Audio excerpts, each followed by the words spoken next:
Hi, Shepherd's Pie. Greetings from the Philippines. I'm back with my old mate Ray at his City or Palace at the end of Paletton. The man's a legend. He lives like a king. I can't. See, I should have rehearsed this and thought of something smoother to say, but I can't think of it. But a living legend. That's what Ray is, a living legend. So, I've had a few requests on the old comments to talk about, for the beach bums, to talk about Thailand versus the Philippines and Cambodia versus Thailand and Cambodia versus the Philippines and things. And the trouble is, none of the bums have ever been there. So I can't, there's no point us doing that as a beach bums video because it will just be me talking. So what I will do over the coming weeks is I'll do a just me talking about my opinion of each country versus each country, the pros and the cons. Now, my old mate Ray has spent a lot of time in Indonesia, so I've never been to Indonesia. So today I'm going to ask Ray about his experiences in Bali compared to his experiences in the Philippines. Because if anyone's in the know, it's this man. So first of all, thanks for sitting down for us, Digger. No worries, mate. No worries. Always a pleasure. Welcome to my palace. Yeah. Always a pleasure, never a chore. So, Ray, how long have you been in the Philippines? Simon, I arrived here in April last year, so it's approaching 12 months. Yeah. 12 months? Yeah, approaching 12 months, yeah. And how long were you in Indonesia for? Close on 3 years. And was that all in Bali? Or? All in Bali, yeah. All in the same place, or you moved around? Virtually the same place. You know, when I first arrived there, because I used to holiday there every year with the ex-wife. So when I first moved there, I was down in the south area where the tourist area is in Kuta and Legian and Seminyak and where all the in-crowd hangs out. And I was there. I only stayed there for about 2 months, and I met a girl that lived up in Lavina, North Bali, which is 3 hours away, up over the mountains and back down the other side. You can actually see Java from Lavina across the Bali Sea. But but the bulk of the time I was there, I lived up in North Bali. Yeah. So, because I am blissfully ignorant about everything really in life. Yeah. I'm blissfully ignorant about Bali. Yeah. Is it just one island? Yeah, just one island. Yeah. All right, so it's not like you lots of little islands. Yeah, one island, and as you may or may not know, most of Indonesia is Muslim. Right. But Bali is a Hindu island. Oh, is it really? Yeah, they follow the Hindu faith there, and they follow it religiously, same as the Catholics here. You know, they are fanatical. Like every day there's a ceremony. They even have ceremonies for their motorbikes and machines. Well, they bless them, kind of thing. Yeah, they bless them, dress them up and bless them. And what do they dress them up in? No, they're all the fancy cloths and all that, you know. But yeah, no, it's they are really fanatical there. Like every day there's something on. You know, like there'll be processions down the street and the gamelan, you know, the cling clang music playing and. Yeah, but it's quite interesting. Yeah, it's quite interesting. Well, I love the sound of that. I used to love that about Thailand. Yeah. And what's the demographic then in terms of like the old tourists? Is it mainly expats or is it like backpackers and things? Or mate, yeah, good mixture. Like you've got the exclusive resorts the other side of the airport, in an area called Nusa Dua, and you've got all the big hotel chains here that it might cost you a couple $100 a night to stay. You know. And then you've got the backpacker areas where all the nightlife is and the youngies hang around. And then you've got some cultural areas like a town called Ubud, which is where the king of Bali or the ex-king of Bali lived, and that attracts a lot of Japanese. But as far as tourism goes to Bali, Australians are number one and always have been. Well, Australia's the number one in my book, full stop. Yeah, no, but they always have been because it's only 6 hours away, and that's from Sydney. If you fly from Perth, it's 3.5. Nice. If you fly from Darwin, it's 2. And how much is a flight from like Perth then? Oh, mate, from Perth being so close, you can probably pick up a flight for Air Asia, probably $199 return. So that's about £100. Yeah. From Sydney, like I suppose it averages out from Sydney with Jetstar or Garuda, which is the local, the international Indonesian airlines. They're probably $600-700. Nice. Yeah. So I'll hit you with a few questions now, because obviously the point of the video is to compare Bali to Bali to the Philippines really, as opposed to Indonesia to the Philippines. Visas, what's it like in terms of visas then? Much different to here, Simon. The visa set up there is fairly pricey. It's fairly expensive. When I stayed there, I got a retirement visa, which is available to people over 60. Right. Show them, you've got the funds to support yourself and all that, and that was pretty close to $1,000 Australian a year for that visa. How much, sorry? $1,000. $1,000. $1,000. About £500 a year. Yeah. That is expensive. Yeah. Now since the pandemic, they've changed things. Now you have to pay a tourist tax to enter the joint. A 1 month visa is $50. I'm not sure if you can extend the visa on arrival. If you want to extend, you've got to go in on another visa, which is called a social budaya, which is for 2 months, and then you can extend it 4 times. So you can stay for 6 months. So you can extend it. But those monthly extensions, probably $250-300. Wow. Yeah, so it's not cheap. Yeah, nothing like here. Yeah. Nothing like it. So basically on the visa front, Philippines beats it. Hands down, mate. Hands down. Yeah. What about the living costs? The cost of living is probably pretty much the same. The only, food's about the same. The only big difference really is beer. What are we paying here in the Philippines for a San Miguel? What are we paying? In a bar, anything from 65 to 80. Yeah, it seems to be about the place. Yeah, well, in Bali, so in Australian dollars, so a San Miguelite probably cost me about $1.30, $1.40. In Australian money, here, which is what are we normally paying? Between 70 and 80, okay, pesos. Yeah. So 70 pesos is $1 Australian dollar. Yeah. Sorry, two Australian dollars. Yeah. Over in Bali, a San Miguelite now could be setting you back $3.50. So it's about, it's nearly twice as much. Yeah. Okay. If not twice, it'd be a third, But yeah, and the San Miguelite in Bali is only mid-strength. It's only 3.5%, not like here, 5%. Is it 5%? Yeah. It's 5% here. Over in Bali, it's 3.5%. Yeah.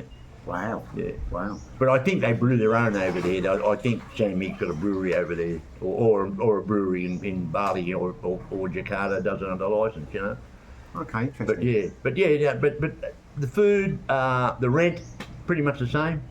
Electricity and water. Electricity, pretty much the same. Yeah.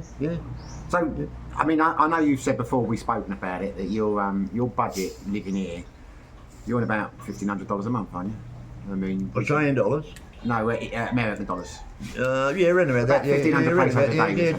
Yeah, $2,500 Australian dollars a month. Yeah, which being a single guy, it suits me. I can't spend it. Yeah. And that's more or less what you were. Pretty much the same. Yeah, pretty much the same. But mate, to me that's an ideal budget. Like you'll hear people talk, plenty of bloggers saying that you can do it on 1,000. Yeah, you can do it on 1,000, but you're gonna have a shitty life, But I reckon anywhere between, like in Australian money or your money, say £1,000 to £1,500 a month, you do it easy. That's mine. Yeah. And that was more or less what you were doing in Indonesia. Yeah, same. But, okay, interesting. Now you said the food's about the same price. The food's about the same. But is the food any better in Indonesia or the same or? I think that the food in Indonesia wins hands down. I knew you were going to say that. Yeah, wins hands down, mate. There's just no comparison here. Like they can cook up some good meals. Some really good meals. Indonesian food is a bit special. There's some scrubbing going on in the background if you hear that noise. Nothing we can do about that, but someone's doing a bit of washing. So, do you miss the food? I do, yeah, I do. like only because I'm living here now and the food doesn't really agree with me that much. You know, like I'm not a, you know, they put what do they put on everything? Vinegar and soy sauce, and you know that's, you know, it's not, vinegar's for washing walls or something, isn't it? Or, you know, like, you know, no, mate, no, I don't. Like there's some things like the food you like, the sitties, they're not too bad. We had a nice chicken, a mango chicken curry down at White Sands last night. That was quite nice. That was very nice. That was quite nice. Yeah, so mainly I go for the Western food. You know, I'll get a burger where you can get a nice burger here, or what else? Yeah, that mango chicken curry. I've got a kitchen here, so I do a bit of my own cooking. Occasionally, I go and buy some chicken wings and cook up a bit of rice and cook up my own fried rice and all that sort of stuff. So I know you do a lot of your own cooking here because you've got a lovely place. But I mean, were you doing your own cooking in Indonesia, or were you eating out more? I wasn't doing the cooking. The girl I was with was doing the cooking. You were with a lady. Yeah. And you were still on the same budget. Yeah. Well, there you go then. So. And the lady had a job, and yeah, she weighed in. She quite good. She weighed in. Okay, go and say if you were a woman over here, it would probably cost you more. No. She had a job. She had 2 kids, school-age kids, primary school-age kids. But yeah, like probably. So she managed her uncle's bar and restaurant. Right. So I'd pop down there. I'd be down there probably 3 or 4 nights a week. The other three nights a week, I'd be at home. You know, when she'd come home in a break, like she worked split shifts, so she'd come home in a break and whip up dinner. Yeah. So my next question, well, I'm going to ask the question anyway because I already know the answer, but some people might not have seen the other video. If Bali's so great, why are you here now? Well, mainly because of COVID. When COVID first came along, I thought it was a good idea to hightail it out of Bali and head back home, you know, because you didn't know what was going to happen, you know. Was that a good decision? Well, it had to be. It's a decision I had to make because, as you know, and we spoke on our other video before, I had to go back and have the scans for this melanoma. So I had to go back every 6 months anyway. Okay, now that makes sense. If I got locked down in Bali, I was in trouble. Because the reason I asked that question is I'm in a very similar situation to you. I went back to England to avoid COVID because I thought it was going to be a disaster in Thailand. Yeah, and I didn't want to get locked down there. But in actual fact, they dealt with it a lot better than the UK. Exactly, mate, exactly. And I was locked in the UK and I couldn't go back there. In retrospect, I wish I'd stayed in Thailand and seen COVID out that way. Yeah. But I didn't, and the rest is history. But of course, you had your skin cancer, so you had to go back and have the... I had to go back and have the scan. So it was a good choice on your part. And anyway, and so we were locked down in Australia for 2 years and 2 months. Locked down in our homes, you know, you couldn't go out and walk, you know, they had army and police patrolling the streets, you know, if you're out, you're in trouble. You had the army doing that? Yeah, the army got involved as well. Yeah, wow. The army got involved as well. Wow. Anyway, so I went back to Bali after COVID, and I had to go on quarantine in Jakarta for 5 nights. And they test you when you get there. What was that like? Were they pushing the food under the door and all that kind of thing? They did the trolleys outside and they'd knock on your door and then your food would be out there. Like, of course, you had to pay for all this, you know. Like, you had to pay for your airfare, you had to pay for your hotel. Like, and it wasn't that cheap, you know. And then they tested you when you got there, and then they tested you the day before you were due to go. And if you were clear, mate, off you went, you know. But so that time away.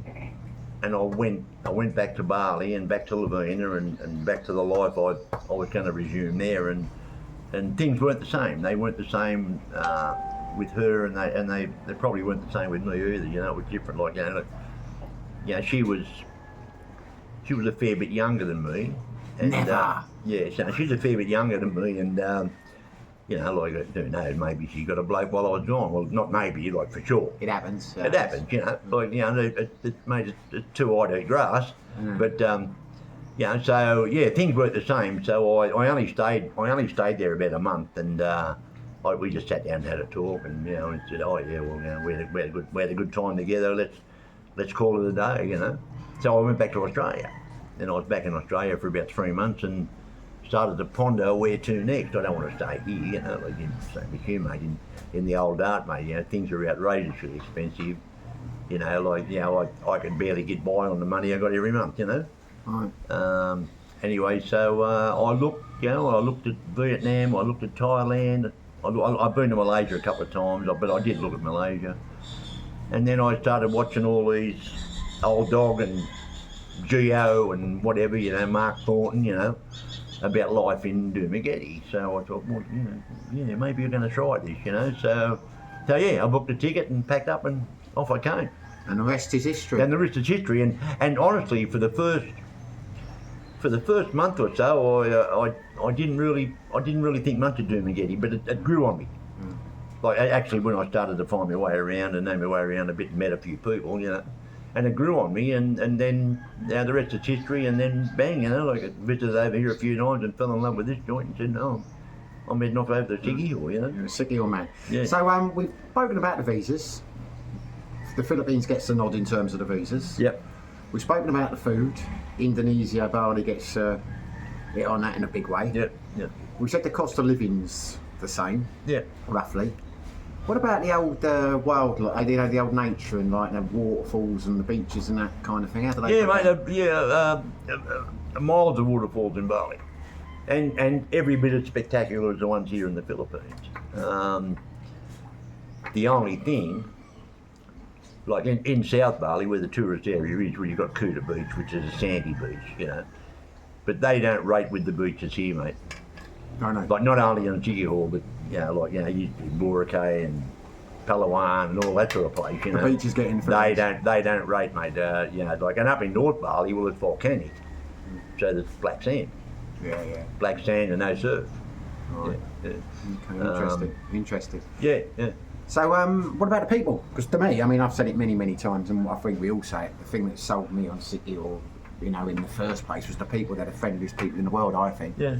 What about the people in Bali? Mate, pretty much the same. Pretty much the same. Lovely people, respectful, quiet, don't like any conflict, the same as here, you know, they'll shy away from any conflict. So you go and ask directions in Bali, and they don't want to be embarrassed, they don't know, so they'll just tell you, oh, just up there, you know. Same. Get you the wrong way, you know? Same as it is here. Yeah. But no, mate, no, quite really lovely people, like, you know, really, even though they're very spiritual and that, but they like a good time. The guys like to get out and sit around and drink their arak, the local brew, and get pissed, you know. What's that like then? Have you tried arak? Yeah, mate, no, it didn't suit me. It's fairly strong, mate.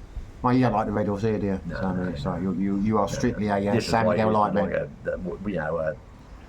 Like a liquor, you know, and there's probably about 60%, you know, like, you've got some kick in it. And they drink that bloody, called tuak, it's from the palm tree. Yeah. Palm tree wine. Yeah.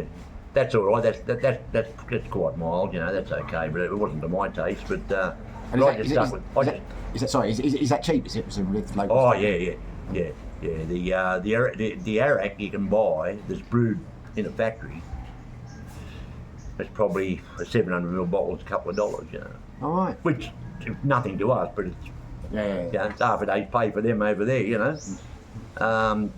But yeah, they like a good time, they like to let the hair down. But you know, come the next day, they could drink all night. But if there's a ceremony on, they don the gear and away they go. You know. Yeah. Sound like the ties. Yeah. So what's the infrastructure like there? I mean, do you have the old power cuts like we do here? And occasionally, not as bad as here, or Sigi Hill in particular. But occasionally they have them. Yeah.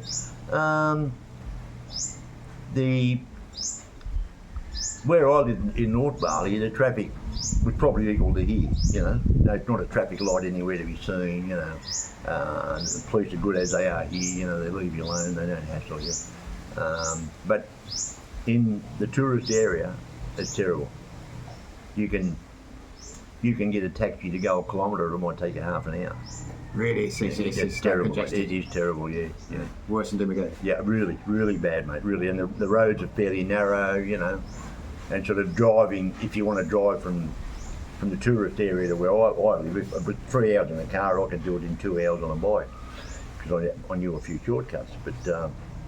But the same as here, like, you know, you get the tourist buses, the tourists from Jakarta, going up to see the local shrines and that in the middle of Bali, and the tourist buses are over. You know, you've got one doing 40 k's an hour and the other one overtaken doing 42 k's an hour. So it's just gridlock. You know, they're crazy. You know, but no, mate, I enjoyed it there. But if I had to make a choice, I'd say the Philippines wins. For me. We got about 5 minutes of the interview to go, Ray. I'll say it again at the end. You've just jumped to the end, mate. I'll say it again. I know you're a busy man, people to please, places to go. But, well, you can edit that, mate. I don't edit, mate. It's too much hard work. What's the internet like? Pretty good. Better than here. Got a couple of real good internet operators over there. Yeah, no, it's pretty reliable. I had 100 bits, and I think it was something like about $15 a month. Oh, it's cheaper than that, eh? Yeah, cheaper. Yeah. Cheaper. No, it's really good. Which as against probably 5 years. What's happening? That was a damn good shot, mate. You got it straight in the bin. I very rarely miss, mate. But you set fire to the bin. Yeah. Yeah, but you go back 4, 5, 6 years in Bali. It was terrible. It was putrid. It was really bad. And I guess go back that far here, it was probably pretty much here too. It's interesting. Yeah. I've done a video which is going to go up tonight, and it's about so it'll go up before this video. And now I've mentioned it, I'll have to put a link into it at the end of this video in case anyone's interested.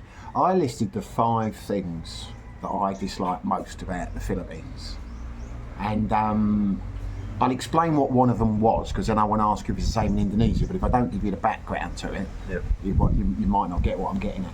I don't like the bureaucracy in some of the laws here, in the sense that I don't know why it bothers me so much, but I don't like this police check business. I don't like the fact that because I've been here for more than 6 months, I can't leave until I've got my police checks done, which takes 3 weeks, which I've got to pay 3,000 pesos for. Yeah. Because the way I'm looking at it, what happens if there was a fatality in the UK now? What if a family member got run over or got whatever?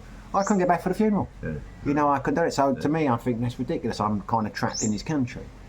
I really don't like the fact that someone can make a complaint against me, rightly or wrongly, and that would affect my standing here. You know, I could buy a house or whatever, and someone could turn around and say this person's a bad person. They could make it up, and the onus of proof is on me to change it. Because I'm thinking, well, it's 5 years down the line if I'm really settled here and I have an argument with my girlfriend and she goes out to cause trouble.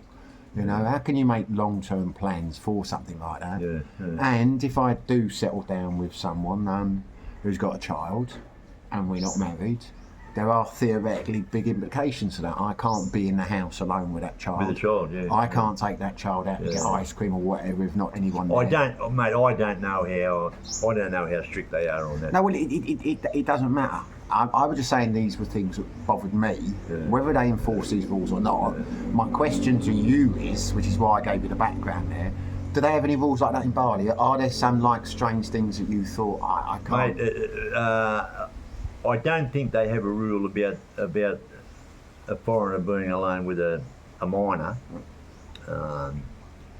but they do have a rule, which is never adhered to, that you can't cohabitate.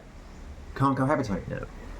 Well, that's what I was getting at, because it's like the old adultery laws over here. Yeah, you can't. So if they wanted to enforce that rule, they'd have the police knocking on the door, kicking the door in and hauling you off to the can, you know what I mean? So you've got to be married to share a... Well, so the rule says. Theoretically, yeah. Yeah, so the rule says, but no one ever, like, mate, say I was there nearly 3 years with a woman, I never had any trouble. So you think it doesn't happen? Yeah, but the only thing, like you said, I guess if I got on someone's wrong side, and they wanted to report me to the banjar there is the same as the barangay here, you know. You've got your head to your local areas, you know. Maybe they would act on it, you know. But mate, I never had any problem, and I was alone with her 2 kids many a time. Like I'd take them to school in the morning, I'd pick them up in the afternoon, take them down the beach every day when their mother was at work, you know. Yeah, but I never had a trouble. Yeah. I never knew. And I was in pretty close with her family, like particularly her mother. Her mother had a real soft spot for me, you know. Like maybe buying a refrigerator or something like that might have had something to do with that. How could anyone not have a a soft spot for you, Ray? You're so lovely. No, but yeah, no, mate. I never had any trouble, and I've never heard of anyone having any trouble like that with that law, you know. So it's like here, mate. Everyone leaves you alone. You know, no one ever asks to see your ID or your passport, you know, or your visa that you're allowed to be here, you know. The police pull you up over there, you know, show us your registration, show us your... And I had a local licence as well. I've still got the local licence. And you pull that out and say, okay, sir, thank you, on your way, you know. Okay. And they have them pretty regular, like here as well, you know, the checkpoints, you know. Yeah. Saying I haven't seen one for a week. Yeah, I haven't seen one for a week. Yeah, I went through one and seen one a week ago. Yeah, no helmet. Guys, give me a wave as I went through. I know they don't. Mate, I think we've discussed it before. I think they're under instructions here. Don't upset the tourists. Oh no! Without a doubt, I know now. I know locals. I was talking to John the other day, and one of his friends got fined 1,500 pesos for not wearing a helmet. Yeah. And I'm thinking, I've gone through so many checkpoints for that. Yeah. You know, they're told not to upset the tourists, which isn't fair on the locals. But there you go. That's just the way it is. I'm not going to kick up a fuss about that. But there's well, I think we mentioned it before in one of the videos. Our other mate Paul, you know, he got stopped, didn't he? And the cop apologised for stopping him. Well, apologise, sorry for stopping you, sir, but can you please wear a helmet? But what about the language then? Because that seems to be a big plus. What a lot of people like about the Philippines is the fact that they speak English. What's the language problems like in Bali? No, mate, pretty much the same. You know, like the bulk of it's only some of the elderly wouldn't speak English, but the bulk of the population speaks English. But it's like anywhere here. Like I can't. Like I can pick up a few words of what is it, Visayan or something over here. But in the time in Bali, because I was there a lot longer than I've been here, I picked up quite a bit of Bahasa Indonesia. You know, I can order a beer, order me food I wanted. You know, have a yak in a basic conversation. You know. All that sort of stuff, but yeah. But no, it's pretty much the same as here, mate. And as you know, here we don't have language problems here. You know? No, I get that. Languages aren't a problem to me. I mean, I'm happy to live in a place where no one speaks English. I find that a bit more exciting. But I know a lot of people, they don't want that. I mean, Paul, you know, he likes it because they speak English. He doesn't want to have to learn it. So I was just wondering what it was like in Indonesia. Well, it helps, especially as older guys, that our memory retention's not probably good enough to learn a language now, but yeah, it's nice. It's nice you don't have to go in there and sign language and all that sort of stuff. You know. Yeah. Right. So I don't know, mate. To be honest with you, I think we've covered it now. We've spoken about the language. We've spoken about the costs of living. We've spoken about the food and the infrastructure. What about healthcare? Healthcare. I don't know. I can't really compare it to here because I don't know much about the healthcare here.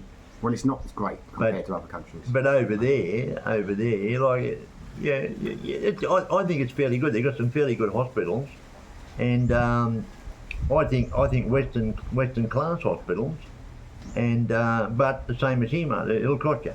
Right. It'll cost you. Yeah. Okay. So what would you if you were to ask you now two questions? What would be the thing you miss about Bali the most? What would be if you had to pick one thing that makes Bali such a great place? What would it be?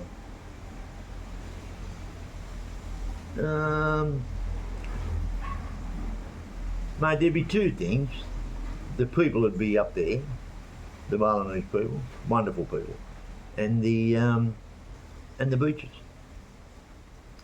And the beaches, the beaches down south, the sensation, Because you've got south, so surf. You've got surf there, I thought you were saying that the beaches in the Philippines were better than the beaches in Indonesia. No, they are. They are. But they've still got a nice atmosphere down there on the beaches. Like you've got beach sellers, you've got women come along want to de-wax your ears and cut your nails and blah blah blah. And you've got booths every 30 or 40 metres. You Bill, Joe, Fred, selling ice cold bintang, all that sort of stuff, I'm glad you just told me that because I just had a thought. I mean, I try and stay away from this kind of subject on the YouTube, but I'm thinking, well, why am I staying away from it? Because I think when I look at my analytics, about 92% of the people that watch this channel are men.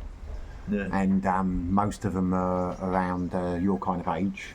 So I'm going to ask you what the women like, because at the end of the day, you know, I mean, that's what people do. What are the women like in? Mate, they probably differ a lot to women here, in the fact that they're not so jealous and they're not so clingy.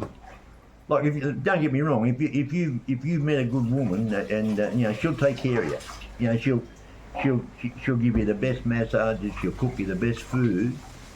You know, and you can go out and have a beer, and there's no questions when you get home, where you been, what you've been doing. Like, you know, here, and going back to the other, an earlier discussion we had today, is you can break it off with a Balinese woman, and she won't come after you. From the stories I've heard here, they cling like stuff to a blanket. You know what I mean? And if they get really dirty on you, well, they go to barangay, they put a complaint in, and and you're in trouble. You know, you're in trouble. Okay. They'll make up a story about you, and that wouldn't happen in Bali. And what are they like look-wise? Yeah, because the Balinese are very scared of karma. Hindu thing. Do you under me? Yeah, you know what I mean? It all comes very, around, very scared of karma. Yeah, so. And very low crime there, you know, very low crime. You don't have any problems, you know, no break-ins or, yeah, you might have in the tourist areas, you might have the odd purse snatch or something, but that's as far as it goes. But in terms of look-wise, I mean, are they attractive women? I mean, are they like... Yeah, very attractive, mate. Very attractive. Every bit. It's probably much of a muchness, you know, but I actually think that the Balinese are more attractive than the Philippines. Filipinos, yeah. But having said that, I've seen some absolute outstandingly beautiful women here. There are some outstandingly beautiful women in the Philippines, but I'm going to say this now, I might get in trouble for certain people, but there are a lot more stunningly attractive women in Thailand. Yeah, it is. That can't be argued, mate. I've seen videos of Thailand and walking street and the different soys, mate. Oh yeah, but you're talking about the old sex workers, right? I'm talking about like normal people in the street. Yeah. And those, some of probably the bulk of those are lady boys. I don't know. I might, yeah. They look just as good as any woman I've seen. You know. So right now then, I'm going to ask you a question now, but you've already answered it. I have a theory why you're saying what you're saying, but I could be wrong. But I'll let you say it again. Which gets to pick them? Philippines or Bali? Yeah, well, I answered it before, but I think I can't say the whole of the Philippines because I've only been to Cebu and here and Manila. But I think Siquijor Island for me probably wins just wins. There's not a great deal there. You know.